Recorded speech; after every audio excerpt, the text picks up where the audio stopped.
The atmosphere inside Buckingham Palace had rarely felt so tense. Long before the first rays of sunlight reached the palace windows, whispers had already begun traveling through its historic corridors. Senior aides moved with unusual urgency. Security officers stood at every entrance. Staff members exchanged nervous glances, each wondering why an emergency meeting had been called without advance notice. No official explanation had been given. Only one message had been delivered to the household. His Majesty requests the immediate presence of senior members of the royal household. Within minutes, speculation exploded across London. Had another constitutional decision been made? Was a major royal reshuffle about to be announced? Or was something even more unexpected about to unfold? Inside the grand audience chamber, King Charles sat quietly at the head of an enormous oak table. His expression revealed almost nothing. Years of royal duty had taught him how to hide emotion behind calm composure, but those who knew him best sensed something different today. This meeting mattered. Around him gathered trusted advisors, private secretaries, ceremonial officials, and several senior members of the household.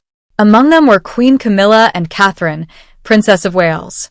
The room fell silent. Charles slowly stood. "My family," he began. "Today is not about tradition alone." He paused.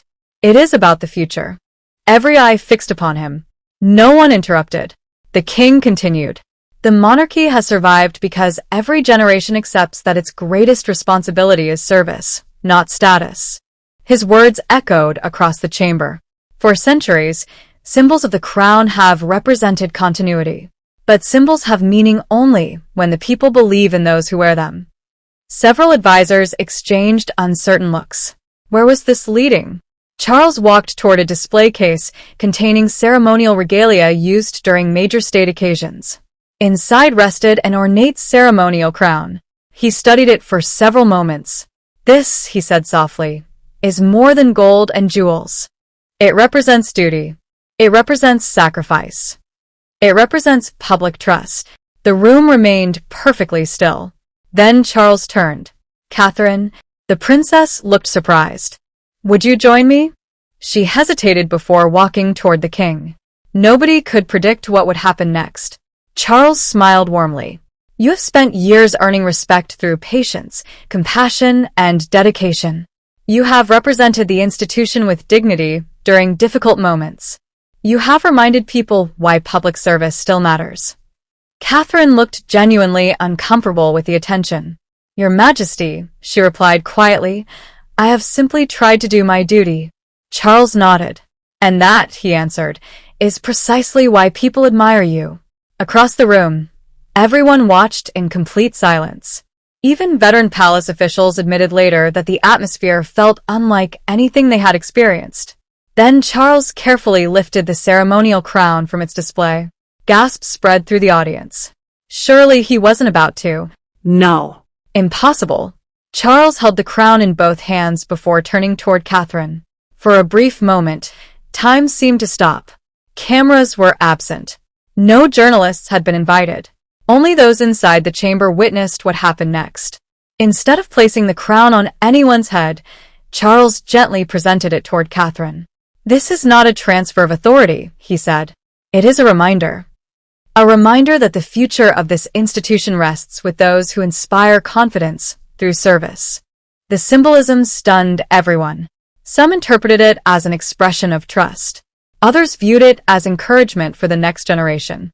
Still others wondered whether history was quietly shifting before their eyes.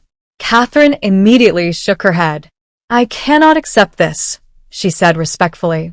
"It belongs to the institution, not to me." Charles smiled. "And that answer tells me everything." Several advisors quietly nodded. The princess had declined personal recognition, exactly as many expected she would. Yet the emotional impact of the gesture lingered. Across the room, conversations began in hushed whispers. What message was the king trying to send? Why today? Why now? One senior official later remarked that the atmosphere felt less like a political meeting and more like a family conversation about legacy. Charles returned the ceremonial crown to its case. "The symbols remain where they belong," he declared. but the values they represent must be carried by each generation. The room relaxed slightly. The dramatic tension eased. Yet another issue remained unresolved. Charles looked around the chamber once more. There is one final matter. His tone became noticeably firmer. I have received several proposals concerning future ceremonial roles. The advisors straightened in their seats. One document rested alone upon the table. Charles picked it up. This recommendation asks that certain ceremonial appearances be reorganized. He paused before continuing. I have considered every argument. Silence. I appreciate the effort that went into preparing this proposal. Another pause. But after careful thought, Charles slowly lowered the document. I cannot approve it. Murmurs swept across the room. He continued calmly. Our decisions must strengthen unity. They must never create unnecessary division. We serve together. We move forward together. His words carried unmistakable authority. No shouting. No confrontation. Simply a firm decision. The proposal was rejected. Nobody challenged the king's conclusion. Even those who had supported the recommendation understood that his mind was made up. Catherine quietly returned to her seat. Camilla remained composed. The advisors began collecting papers as the formal meeting drew toward its conclusion. Before leaving, Charles offered one final observation. The public remembers kindness longer than ceremony. They remember integrity longer than titles. And they remember those who place duty above themselves. The room stood together. The meeting was over. Outside the palace gates, reporters continued waiting for answers they would not immediately receive. Inside, however, those present knew they had witnessed something remarkable, not a constitutional upheaval, but a symbolic moment emphasizing service, humility, and the future of the monarchy. What none of them realized was that the discussion in that room would spark countless interpretations, with every observer seeing something different in a king's carefully chosen gesture. As the palace doors closed behind the last official, the conversation was far from over.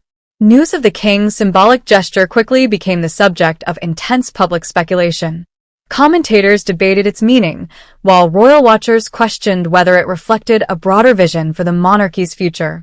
Later that evening, King Charles reportedly shared a quiet conversation with Catherine. The greatest honor, he told her, is not wearing a crown, but earning the trust of the people every single day. Catherine thanked him for his confidence, but reaffirmed her commitment to supporting the crown through service rather than seeking recognition. The king smiled, knowing her response reflected the very values he hoped would guide the next generation. As Buckingham Palace settled into silence, one message lingered above all else. Traditions may evolve, ceremonies may change, and public attention may shift, but the monarchy's lasting strength depends on duty, humility, and unity. Whether viewed as a powerful symbol or simply a private family moment, the events of that day reminded everyone that true leadership is measured not by jewels or titles, but by character and service.